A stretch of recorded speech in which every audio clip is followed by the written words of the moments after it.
Welcome back to the Andrew Undem podcast. I'm here with a phenomenal guest who's been on the program before.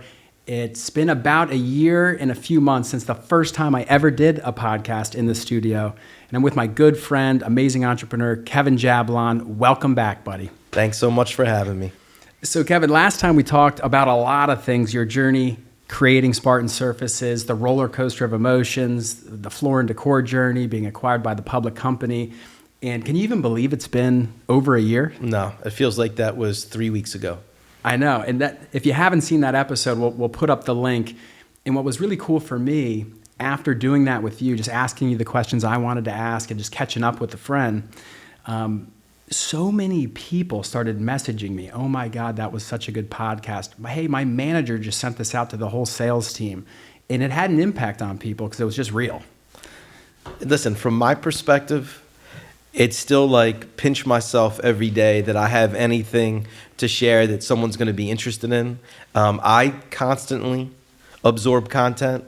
My kids will make fun of me because I'm scrolling all the time. And really for me, I'm just constantly looking for the next level of motivation and inspiration. Like this isn't a tire pump for you, but we were talking about it earlier. Like I don't have a great attention span. To me, you have to be really interesting for me to stay completely engaged.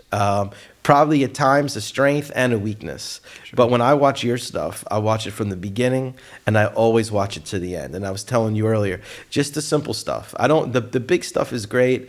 The morning thoughts in the morning on the way to work, all that stuff inspires me. Yeah, well, I'm always putting it out there. It's part of being an entrepreneur in 2022, moving into 2023. I believe you have to get attention. You have to have something to say. You have to give people a reason to care. And the reason I wanted to have you back, and I said, Kevin, please come back to the podcast studio. It's been over a year. And of course, you were like, yeah, dude, I'm in.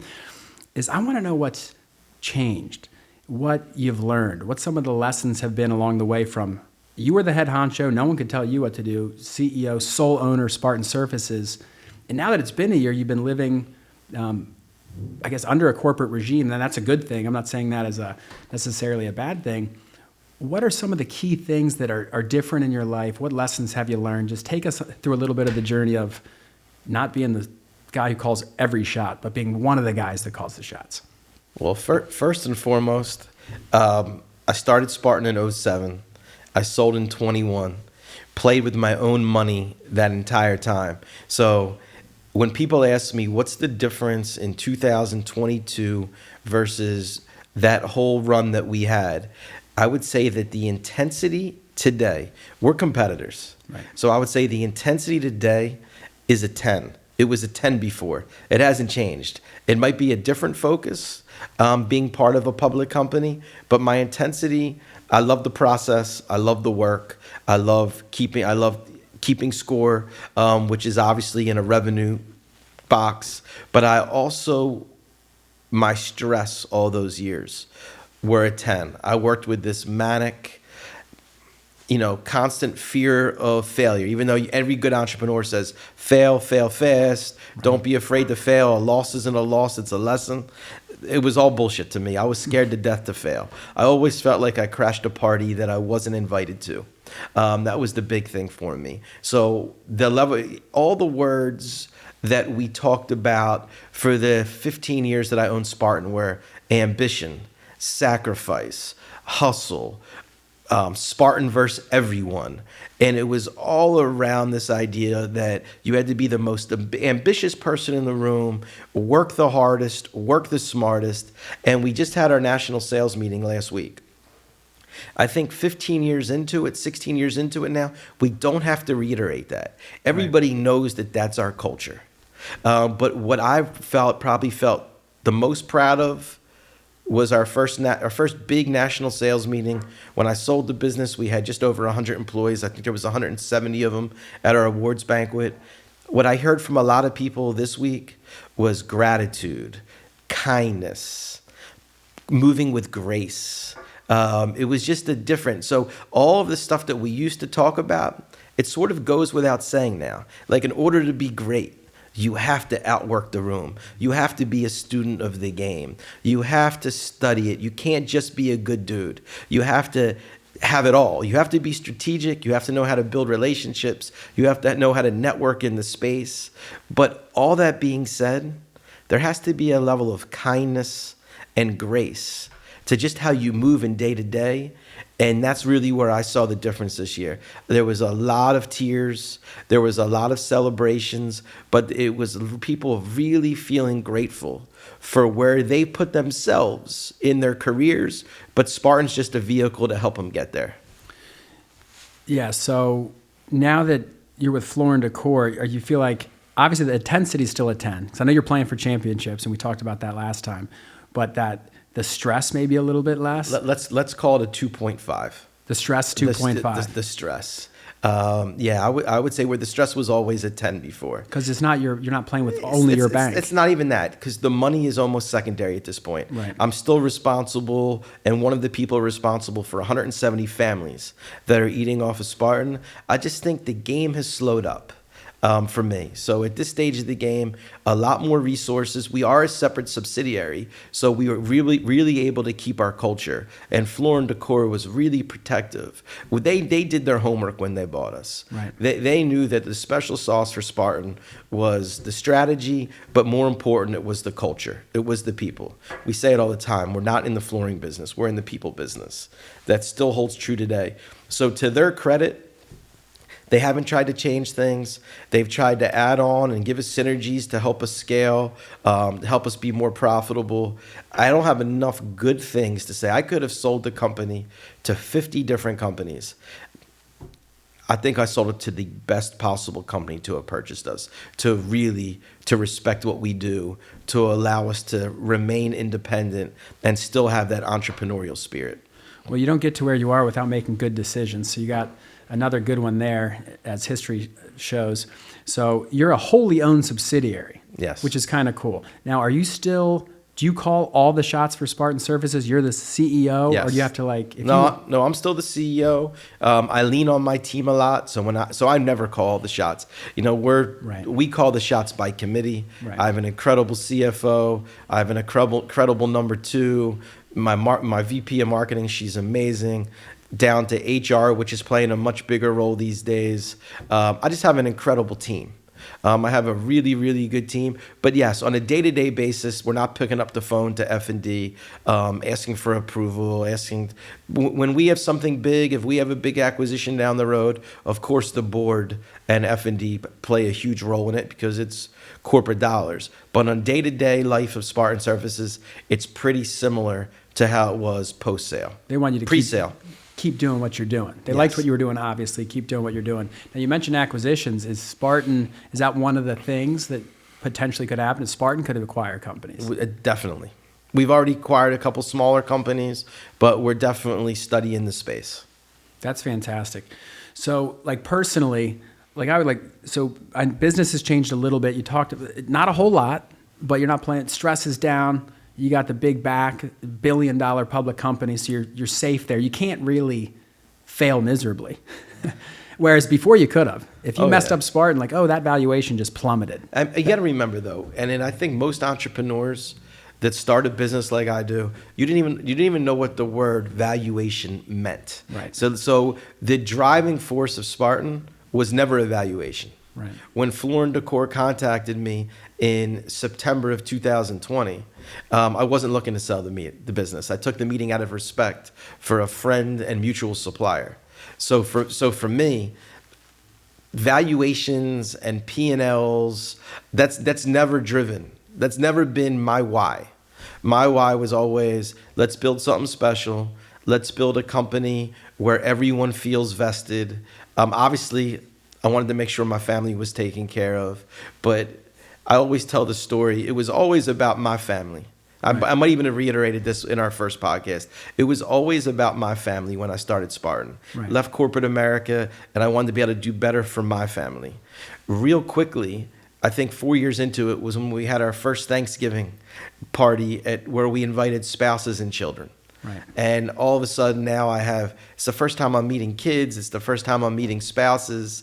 And I had so many people come up to me, literally with tears in their eyes, telling me that I didn't know what this company meant to their family, to the pride of their spouse or significant other. I had kids coming up telling me that their father was changed since they've been here and they've never seen him so happy and feeling so good. And I remember lying in bed that night and I literally turned to Trish and I'm like, we're fucked.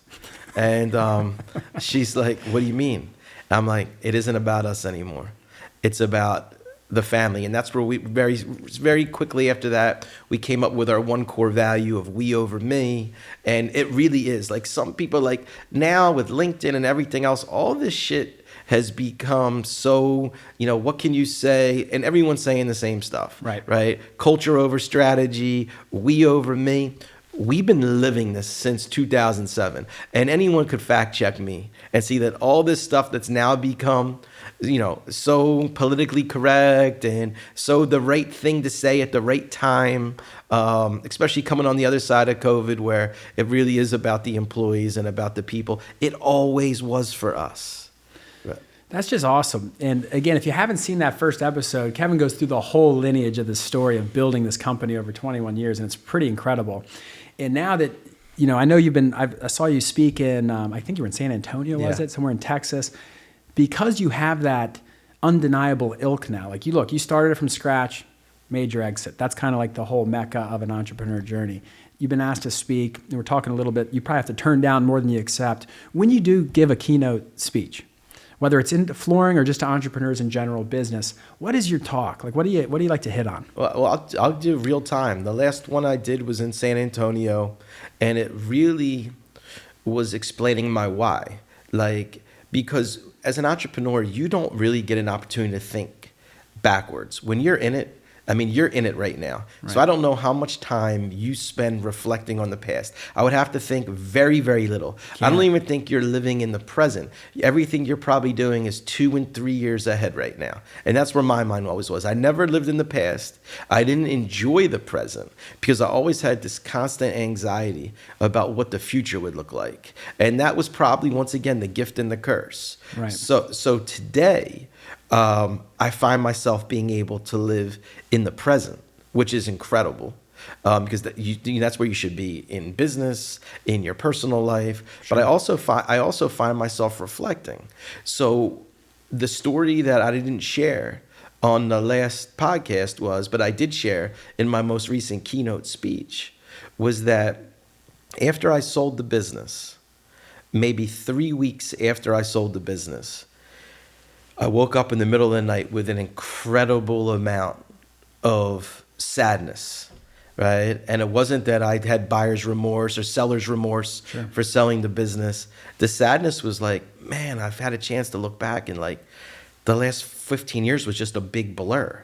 And I started writing a letter to my 4 children, my wife, and my parents, separate letters. Right. And it was almost like my Jerry Maguire memoir. And it was almost like my apology letter, like, hey, I'm sorry. My ambition was so great. And I was so focused and was such a one-trick pony that I feel like I missed so much stuff. My oldest son's at college at the time, York College. Can't have a podcast without us, 2 Spartans. YCP for life. Life. And my oldest son gets it in York. My daughter, so I'm downstairs now. I'm an early riser. I'm downstairs. I text all this. It was the longest text in the world. And I'm watching them all read it. My daughter's bawling right in front of me. My one son, who doesn't show a ton of emotion, he's just reading it. And he's very analytical. So he's probably like, he's probably like, here you go. But my oldest son sends a text back. He's like, Dad, everything all right? He's like, you didn't miss anything. You were at everything. But there's a difference from being there and really being there. Post-sale, I'm really there, right? And that's what I really wanted to share. Like, my why was that I'm super competitive. The money is how you keep score. So at the end of the day, I didn't get I'm an entrepreneur, so I know how to get from point A to point Z. My team will make fun of me all the time because I don't know what it takes to getting from B to Y. I just know I want to start here, finish here, and then I have an incredible team that does this stuff in the middle. Right. But I also was so focused on the win, and the ambition was so great that even when I was at a game, a lot of times I wasn't at the game. Right. And so when I'm speaking now, it's like, hey, you think that you wish for this, and it was incredible. But at the end of the day, I had a lot of sadness when I actually got to think back and reflect and be like, man, I wasn't present for 15 years. So now, looking back on that, do you still feel like a void? Like, hey, dude, that was what I gave up to get what I'm getting today. I don't think, just for me, I'm not smart enough to have been able to get from where I started to the next chapter, because I don't want to say finish, because I feel like we're just getting started. Right. But to the next chapter without having that much ambition and outworking everybody. Some people have the luxury of really being so intelligent, they can keep it all together, they can keep balance. I got it. One of the questions at that same, one of the questions at the where I spoke in San Antonio, somebody asked me, what do you think about work-life balance? And it was a room full of millennials. Right. So I really had to stop and think before I respond. I'm like, a lot of you are going to hate this answer, right? And I'm like, I think it's overrated to achieve greatness.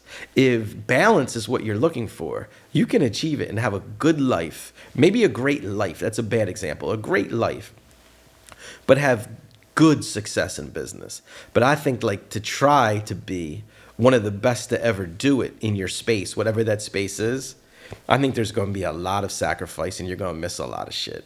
Oh, of course. And you did share that on the last one. I like the way you just shared it there even better, because now you're reflecting a year later. This was semi-fresh when we did that first interview, and it's still with you. Like, that stuff doesn't go away. No. And that'll be with you to the day you die. You'll be 90. You'll be like, man, did I work too hard those 16 years? That's when I had 4 kids. Kevin's got 4. And I'm kind of going through it right now with 3. I was just telling my wife today, I said, I'm going to commit to, like, when I get home, when we do dinner, my phone's going away, and then bedtime, it's got to go away too, because I'm a psycho with it. Same. I can't get off of it, and then I'm not really there.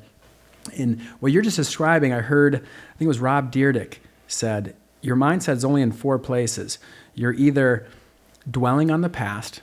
That's no good, because you're just dwelling. Yeah. Or you're trying to rectify something. That means you're present, but you're still in the past. You're trying to rectify something that happened. So he calls that past present. Or you could be thinking about the future, your present future. You're still present, but you're working on something in the future. And then the final is you're just dreaming. Yeah. He said, you got to toggle between 2 and 3. Don't just dwell in the past and not do anything because you're not present. Don't just wish for things. You're either in one of those 2 spaces, and some of that hit me, but that's probably where you were most of the time as an entrepreneur. You're dealing with all these issues. You're present, but you're also somewhere else. Yeah, always. And your presence was focused on solutions and doing things, not just actually your life moving around. I think a lot of it was just creating, right? I think it's like this. I knew nothing about podcasts. Right. But I just saw what was going around in the rest of the country, especially like the big MSAs. And I'm just seeing like this phenomenon of how I'm spending my time. I'm not watching a lot of shows or a lot of movies. I'm watching a lot of podcasts, not even listening to a lot of podcasts. Sure. I'm watching a lot of podcasts. I'm like, man, let's build a podcast studio. I knew nothing about the coffee business. Shout out to the coffee bar and the incredible It's the best place downtown Bel Air. I hit it every time. And the incredible employees upstairs. But for me, I saw a void of a really cool coffee shop on Main Street. So to me, come up with the idea, find really good people on your team that can help you execute. And I think that's been the story of my life. Well, so what's next for you? Last time you hinted at, you said you were writing a book, still hasn't came out. I wrote one, I didn't even have the idea. We wrote one with the Forever Agent Proclamations. That's a different story. But you were going to do 2.0 CEO. And I know you got a lot of good ideas with podcasts. We're still waiting. People want more Jablon content. We can't get you, though. I can get you. You can get me. And at the end of the day, right now, my focus, business-wise, is on making Spartan Surfaces the best possible company to work for, right? Not even to work with, to work for. First and foremost, it's about the employees. Right. So we want to make sure that this is the best possible place to work.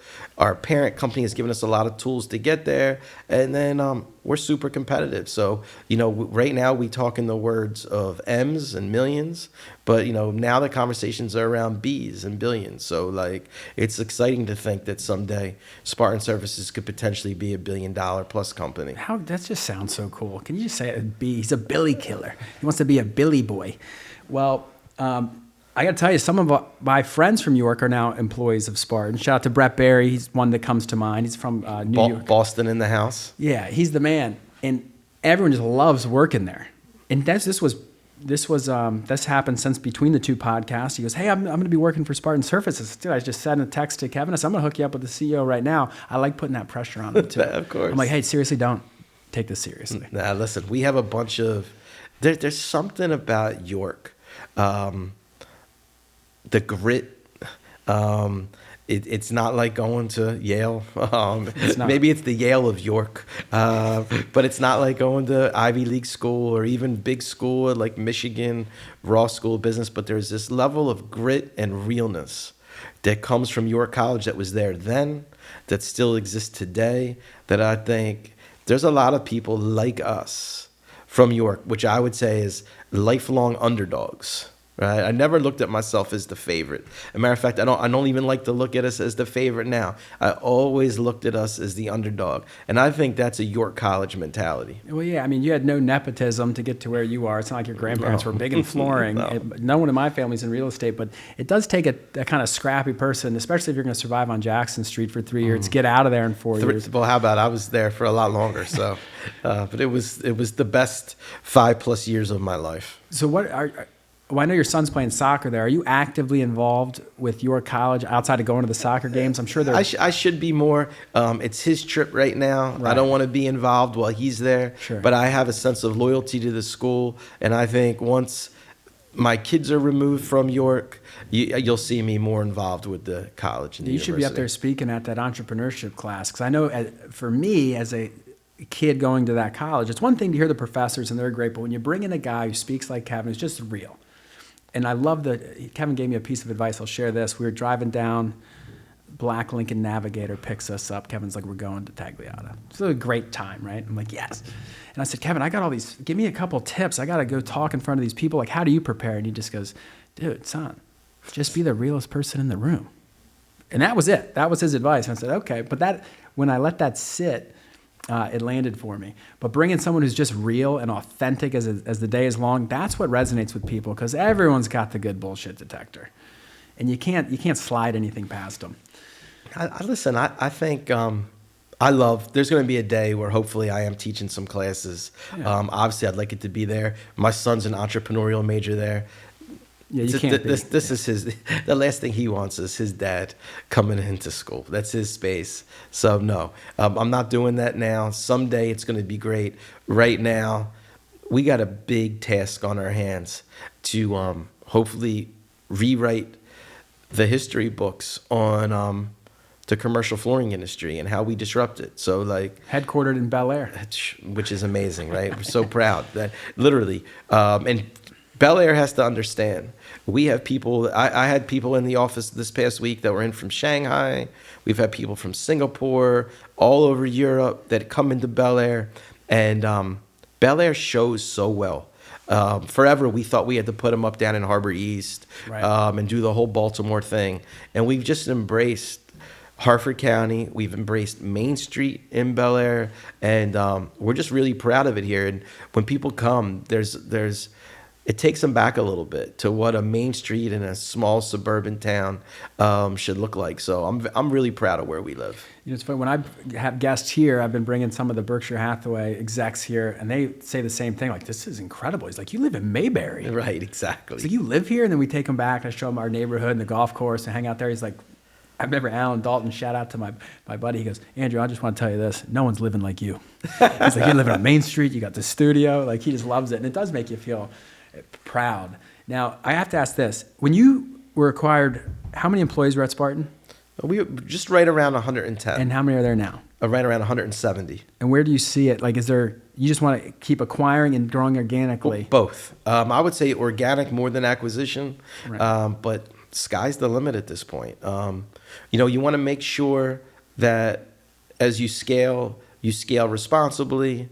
You want to make sure that you're paying attention to the bottom line and you don't fall in love with the old revenue is vanity and profit is sanity, right? You want to make sure that you're focused, that you're not just doing things to drive top line business, but it makes good business sense. But there's a lot of great opportunity in our space. There's a lot of really good companies that we compete against too. So we have our niche, but there's a lot of different people in our space that have really done a good job. So I'm proud of our industry, and it's in a million years. You know, when you're in college, you might think you're going to end up in tech or in finance, maybe even pharmaceuticals. Right. Maybe the kids now, they're excited about cannabis or whatever it is, the new hot space. In a million years, I never thought it would be flooring. I don't think anyone wakes up and dreams about being in the flooring business. I can only say it's been incredible for my family. I think it's been incredible for a lot of people's family, and I'm really proud of our industry. Hey, you can make it in any industry, especially when you think about things that everybody needs. Everyone will always need flooring. Yes. It kind of falls into the real estate scope, but a lot does. Everyone's going to need LED lights. There's billionaires selling LEDs, camera equipment, podcast studios, you name it. Coffee cups. Absolutely. Now, I'd be remiss if I didn't ask, for the people of Bel Air, we want to know what Kevin wants to invest in next. You already put up this amazing building on Main Street. If you guys know 5 North Main, it's got the beautiful wreaths up there. It's the best looking building on the block. Thank you. You got cool stuff everywhere. We were just hanging out with Westy's company. Shout out to Mr. Westerveld. He's got a cool company, awesome space on the first floor. You know, you're talking about bringing all these people international to Bel Air. Like, I want to see the Jablon Hotel. I want to know. Well, I want to see the Undem Hotel because we need a good hotel in town, but I don't know if I'm the person to deliver it. Well, you're the one. You're bringing all these international people. I bring some people in here and there, but I think, you know, you have 170 employees. Technically, we have like 28 people. So we're counting on you for that, but maybe. Is there any other areas like you're thinking of investing? Because once you have, if it's okay, I just want to talk to you about, look, now you're a wealthy guy. It is what it is. That's what happens when you're successful in business. There's like this responsibility there. Like, hey, you can't just let it sit there. What are you doing? Anything changed on that front now that you've sat with that nut? No, I think right now it's a difficult time out there It is. with everything going on between inflation, interest rates, the market. So cash is king, right? And cash is king in business. But I think in this time, even in the investing world, I think cash is king. So we're super conservative right now. We're sort of just letting this time pass, but there's a lot of opportunity out there too. So I'm very bullish on commercial real estate. I'm very bullish on main streets.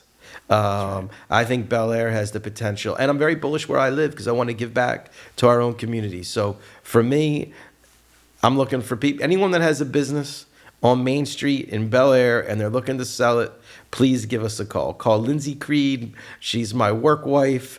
She runs this place. And or call me directly because we're super interested in commercial real estate on Main Street. Yeah, Lindsay's very responsive too. You can just start messaging 5 North Main podcast studio. She'll respond right away. Yeah, she's on her game. Sometimes I don't know who works for who. Sometimes I think maybe I work for her. She's good. I want to see more social media out of you guys in general, just because you can make flooring industry cool. Spartan already has the reputation within the industry, but just for the world at large, like you guys do cool stuff. You're always doing fun stuff, and I love watching your content too. I just want more Kevin. I want to challenge you. Well, it's funny you said that. We went to see Gary Vee and Tony Robbins speak maybe 4 years ago. I brought one of my clients, a couple people from Spartan, and we had we were part of maybe a 8-on-1 with Gary Vee. And one of our executives in the company said to Gary Vee, he's like, "Hey, is it possible to make flooring cool?" And he turned and thought about it for like 3 seconds and said no. And so there's a challenge there, right? Because if we can make flooring cool, then we can go back and find that little bit from Gary Vee, and I'm sure you could put something really creative together. I want to know what he said after that, because he said no, but something, because he can make anything cool. He said no, but you should be collecting baseball cards. That's cool. Yeah, so that's what you heard, Kevin. Yeah, that was pretty much it. No, because the content world is so crazy. Let me tell you what happened today. I get my son a haircut, and I said he did such a good job. We went into Royal Farms, 3-year-old kid. I said, get whatever you want. I took him right to the candy aisle. It's a cool thing to do as a dad for a 3-year-old. He gets this, that, and I said, dude, I'm going to give you a surprise too. We ate a for real, those things in Royal Farms, little milkshake. Well, I tag him in it, an Instagram story. It'll disappear tomorrow, whatever. And I tagged Royal Farms. They messaged me on the way in here. They said, hey, thanks for sharing. So now Royal Farms is sharing me to all their people. I messaged Royal Farms back on Instagram, say, hey, I own one of the biggest Berkshire Hathaway teams in the state. We do a lot of marketing. We should probably think about doing things together. I'm a Baltimore guy. I know the owner of Royal Farms is at the Maryland Club, and we have some mutual friends. They said, send me an email right here with your ideas. So it's all about taking action. And I know you've taken action your whole career. And it's just those little things like that. I get those daily reminders. Who's to say in 2 months, Sure Group's got some little app, open house. Everyone who buys a house with us gets X to free car washes at Royal Farm, something. Maybe free fried chicken. What, yeah, just at least a little 4-piece. A little Solid, strong. All right, I want to wrap it up with this because these are some of the questions I actually wanted to ask. That was more of my catch-up session, just to hang out with a friend. Is there anything, because now you're working with this other extremely talented executive team, and you're learning from just the top brass and all these different verticals that go along with these giant businesses. Floor & Decor is what, like 13 billion or something? And I think they're about 5. Okay, well, yeah, multiple billion-dollar company. So you're talking with like the best accountants, the business stat people, the P&L people, the marketing people. What have you learned since being at Floor & Decor? You said, damn, if I would have known that when I was scaling my company, I would have been a lot better off. Was there anything that was like, man, these guys got their stuff together on a different level that I haven't seen before? Well, there's multiple things. But first and foremost is there's a gentleman that I work with very closely. And when we first started working together, shout out to Brian Robbins. When we first started working together, he's had a great career. He came from GE, worked under Jack Welch, some private equity, Home Depot. He's done a lot in his career.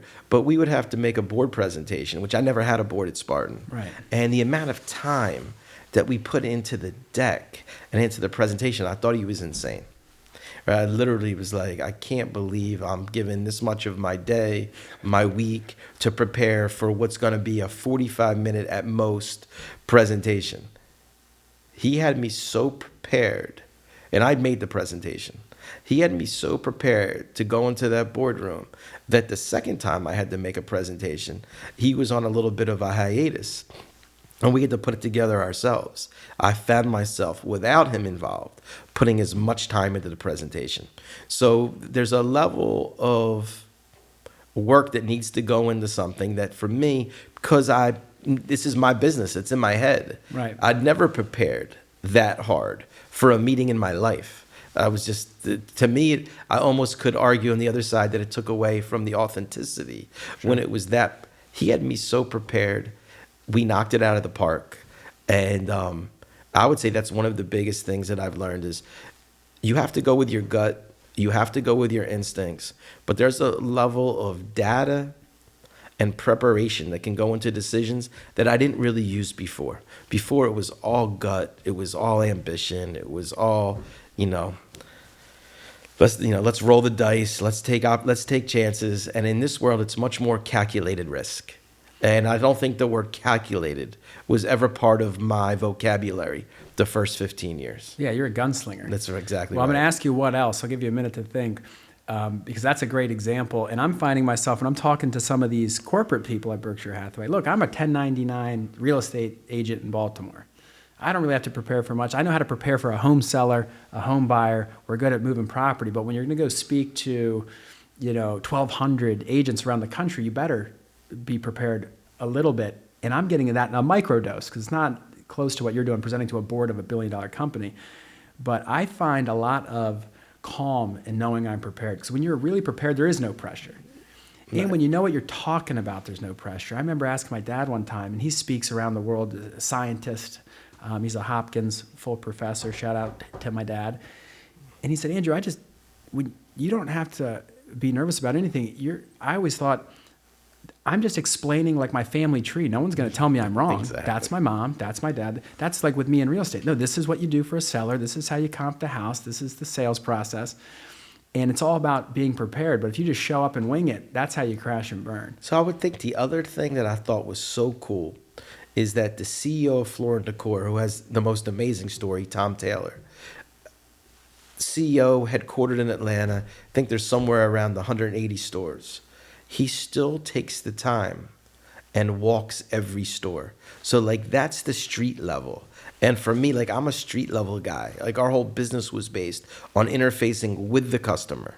right? Not via Zoom, not via Teams. It was being in a different city, a different day with the client, architect, designer, developer, flooring contractor, GC. It was constant interfacing. And to see him at this stage of his career still walk every store and meet with the tile specialist and the sundry specialist and the pro desk, and to see that level of still being tied to the street, it lets me know that no matter how big we get, that you can't make these decisions and run the business from Bel Air. You have to get into the weeds. And what happens we're a national company. We're scaling to a national business. So what happens in Manhattan is different than what goes on in Raleigh, is different than what happens in Fort Lauderdale, and is different than what's happened in Minneapolis. So in order for you to really understand the nuances of different MSAs and different marketplaces, you have to be in the street. The day that I think I can make decisions from my office or from a Teams call is the day I've lost complete touch with what it really means to dominate in this space and to be connected to this space. Well, everything's local. That's the thing with real estate in particular. They always say, hey, all real estate's local. But at the end of the day, if you're honest with yourself, particularly when you're selling a product, everything's local. Yeah. Because the marketplaces are so different. Like the United States, if you chop that up like Europe, like these people are different. Let's just be, the South's a little different, the West Coast is a little different. Listen, we'll sort of go on a sidebar right here. I read a lot, and I know you do, but I read the most recent El Chapo book. And one of the coolest things about the whole, I mean, say what it is, but El Chapo, that was a pretty incredible story. Empire. And one of the coolest things about that empire was that anytime he moved into a different country, he did, or even a different region, he didn't try to change it. So it was all the same. He knew that Colombia needed to move different than Mexico. You know, the East Coast of the U.S. needed to move differently than the West Coast of the U.S. And I think that I actually was... this is not name dropping, by the way, because I'm a 2.0 student from York College. Right. But I did a gist at Columbia Business School for a week. Mm-hmm. It was some type of executive program, and one of the we went into subgroups, and one of the challenges were we were marketing a beer, and do we market the beer differently for each country that it's in, or do you have one marketing message that can resonate throughout the entire world? And it was a trick question. There wasn't a right answer. Right. But I'm one that I don't believe in one message throughout the world unless you have something that's so unique, like an iPhone. Right. If you have something like that, it's one message. It's a clear message throughout the world. But in our world, every state has its different nuance. Every city, for that matter. The way Philadelphia moves is different than the way Pittsburgh moves. We're so close to DC, and Baltimore and DC are two separate marketplaces. So to me, it's a long way of saying you need to be in the street. You need to be where the decision making is happening. No matter what level you are in the business, you have to stay in touch. Well, now I got to know, when you were influencing this group, let's see how good you really are, Kevin. When you said, hey, it's got to be different for every marketplace, and you were pitching, is that what your group went with? It was. Okay. How did you do? We did good. I mean, we did pretty good. We didn't go with a different marketing for every country. We broke it down into 3 different buckets and said, based off of, sort of the features and benefits of each marketplace, we're going to go with, put each country in a different bucket. So we had 3 marketing stories as opposed to 1. Yeah, because you got to be able to execute on it, and you can't get it all convoluted. 100%. Well, Kevin, one of the things I love about you is that you're always learning. And you talked about it on the last podcast. This guy's going to Columbia Business School. You're doing stints at Harvard. I think that got canceled because of COVID. But you're always doing that continuing ed, clearly not because you have to. No. And no one's expecting you to do it. It's because you want to do it.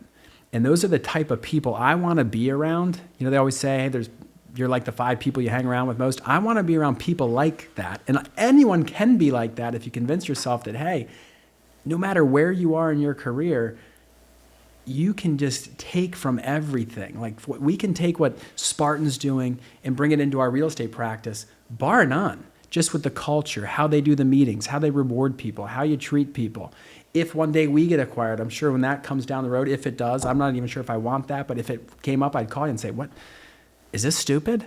And you have to have people like that. So I really appreciate you, taking the time to come out again. Always. Great catching up with you.